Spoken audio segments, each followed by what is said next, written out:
আল্লাহ তাআলা আরেকটা জগৎ সৃষ্টি করেছেন, যেই জগতের মধ্যে সুখ আছে, দুঃখ আছে, আনন্দও আছে, বেদনাও আছে। সেই জগতের নাম কি? সেই জগতের নাম কি? দুনিয়া।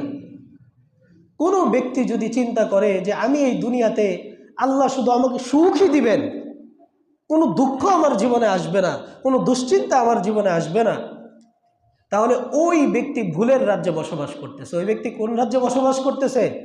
ভুলের রাজ্যে বসবাস করতেছে। এই দুনিয়ার কোনো সুখ স্থায়ী না। এই দুনিয়ার কোনো সুখ কি না?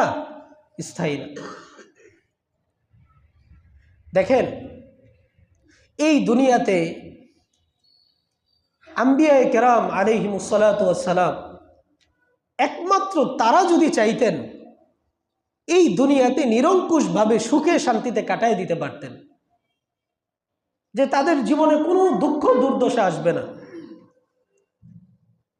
কিন্তু আমরা যদি তাদের জীবনের দিকে তাকাই, আমরা দেখতে পাই যে আম্বিয়ায়ে কেরাম আলাইহিমুসসালাতু ওয়াসসালাম তাদের জীবনে আমাদের থেকে অনেক বেশি দুঃখ কষ্ট একের পর এক লাগেই ছিল, একের পর এক কি লাগেই ছিল।